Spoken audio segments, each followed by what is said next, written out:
Hey there, everybody. My name is Manu from Saito, and I'll be showing a useful feature or automation that you can build in your Airtable bases.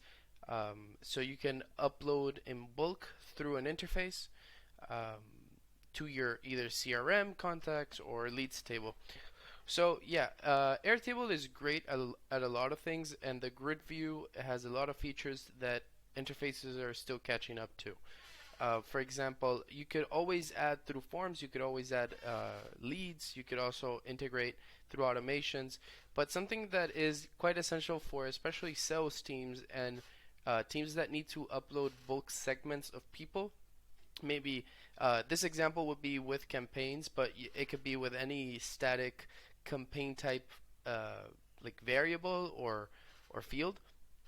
uh, that interfaces does not give you that ability to do bulk updates, because from the grid view you could go over here and import data, or you could either use an extension to do variable. So there is this extension over here, for those of you that don't know, that's called CSV import, and that is something that if you use the grid on a day-to-day, and you only use the grid and you don't use interfaces at all, then that should be enough for you. However, for those teams that may be larger teams, or maybe smaller teams that have made up interfaces for the daily tasks, there is no such type of feature that can give you that bulk upload mode. So essentially, that's what I'm going to show you here. Uh, the the uh, the the feature is quite simple. It's an Airtable base with an NA10 automation. NA10 is our preferred way to go, but you can also adapt the workflow to Make or to Zapier, so you're not limited to that automation tool. So what we're going to do here is I'm going to showcase. So we have this lead table, which you might have as a contacts or maybe leads or any type of CRM um, table. And this is all dummy data, so don't pay attention to any of the details. It's all fake, but it tries to demonstrate what something might look like. And so yeah, we got this leads table, and I also have, which this is going to be a crucial part of the automation. So this works best when it's a recurring type of upload. And what I mean by recurring is that it doesn't change the amount of fields, or you're not modifying the fields of the CRM as much. So a good example of this would be a business that is doing some email marketing or direct mail marketing, which might have a defined set of properties, from the name to the property to the mailing address or just address, maybe some source because you have a provider or something of the sort. And those fields don't change over time. So, one second. Amazing. So, those fields don't change over time. So, the best solution for that is that you're going to have your Excel or Google Sheets spreadsheet to import. And what you can do is set up a basic template such as this. So you will have access to this type of template, but essentially what the template does, it replicates exactly the field names for the Airtable CRM table. So this is not hard to do to your table. There are a few ways that you can go about it. You can input each name manually as is in the Airtable field, or you could export one of the views over here. You could export the CSV and just remove the data and keep the headers. So that would be one way to go. Now, we have a campaigns table over here, which is very basic. We're just listing the campaigns for example's sake, but you could have different campaigns with different types and properties. The essential part here is that each campaign is linked to a lead or several leads, so that way you could further on do a dashboard or get some roll-ups and some metrics based on that. And finally, we have this upload table, which is a pretty simple table. It does have a status for the upload status. It does have an attachments field, which is where you will be uploading your template with information. And then optionally, you will have a option to um, set a campaign to all the leads. This is extremely useful for when you're doing a targeted segment to a specific campaign. So if I have a list table of 1,000 leads, and I know that 200 of them are going to go to direct mail, then I'll just separate those 200 leads and upload that file and adjust the table, and that will be uploaded to Airtable. Now, how does this go about? There is two principal ways in this template that you can go about uploading a template or a list. One would be with the old form fields, which you could have for your team. This is a simple way to avoid going into an interface, but it's going to be replicated in an interface. In an interface, what you will have, and if I just open up the way it will look here, it would be a simple interface form. Now you could obviously we don't have different pages here, but this form would be among your interfaces for CRM, for tasks, or any other thing that you might have involved in your Airtable base. Now, how you would go about this is that once you would download the file, once you've downloaded the CSV, which I've already downloaded, you would go over here and you would go search for it and upload it here. Once you've uploaded it, you can select or you cannot select the campaign. So I will do two examples. I will first do actually I'll just do one example, just linking a campaign for an email campaign. Just if you didn't get to see, in this CSV I have 5 rows with the information needed for each one of them. And once I have this, I will create the automation, and if I go to the grid view, to the lead view, to the lead table, I will see that the context will be added towards the bottom if you have it organized that way, but they will be added as it was in my CSV. Now, just to verify that I did add it right now, as you can see, it's 13:33, 1:33 p.m. So this was the import. Now, what happens in the backend, and how can you adapt this to your workflow? So the workflow essentially in Airtable, and we're going to look at this execution over here that we just did.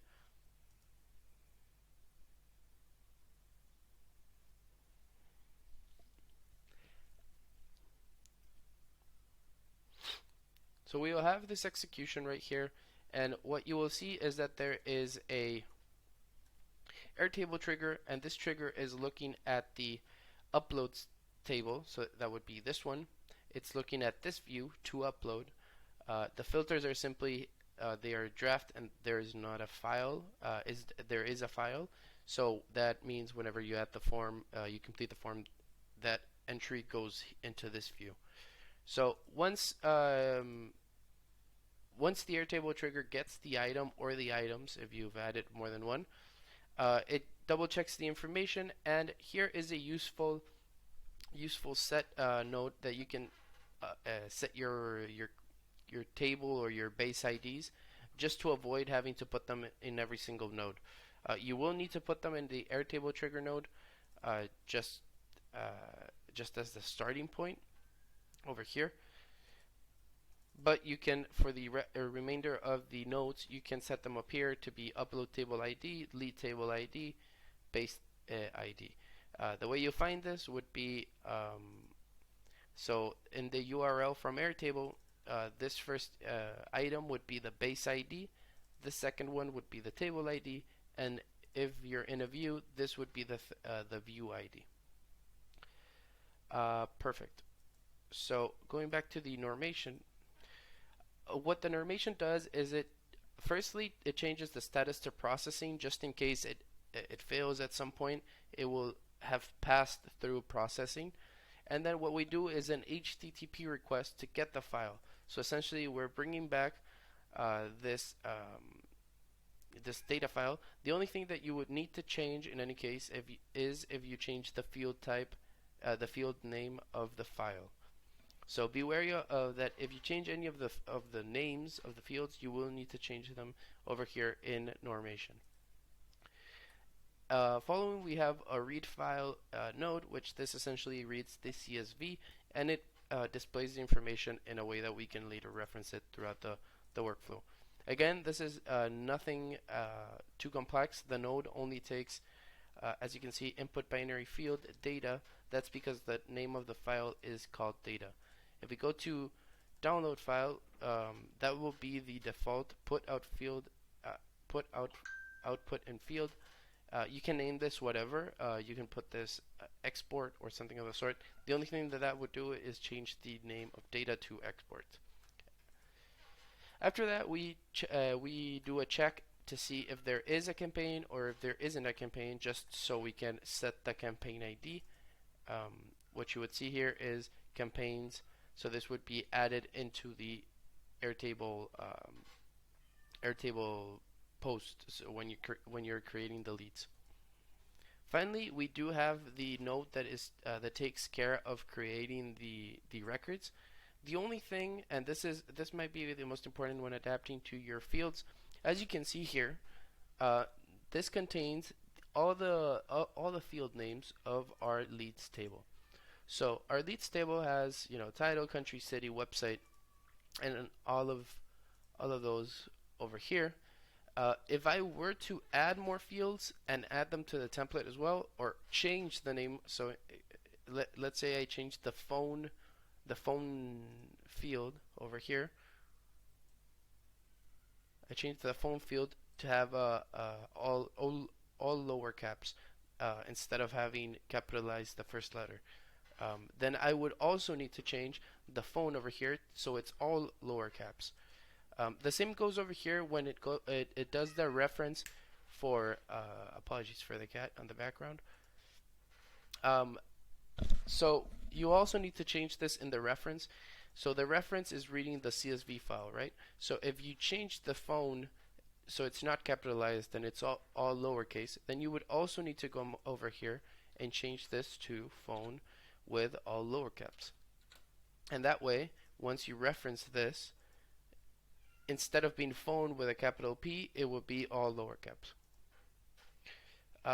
Finally, what we have is a status uploaded, which this essentially just changes the status to either failed or uploaded, depending on if it was uploaded successfully or failed. Hopefully this is well understood. We're always open to questions in case there's not something that was very clear about the video. But the bottom line is that you will be able to upload leads or contacts through a CSV, which you can set up in Excel or in Google Sheets or any other provider that actually gives you the ability to do an export. The most important part here is that the lead table header row, which is all of this above, matches the template ones. That is the first point, so these have to match. And if you do change any, or if you have more fields, all the references to those fields, which are essentially this ones, they exist in create records node. You need to change them as well. This is to avoid any errors. If you do have a difference, what you will see is that all the leads up to the error will have uploaded, but when the error comes, the upload would simply stop. So if you have 100 leads and the error comes at lead number 60 for some reason, then the other 40 wouldn't go through. So yeah, that would be all. As usual, I'll leave the contact information in case you have any questions about this template and how to adapt it to your business. The contact email would be Manuel, Manuel, @site2.co. So if you have any questions or would need help adapting this, we'd be more than happy to help out. Hopefully this is useful to any of you, and have a nice one.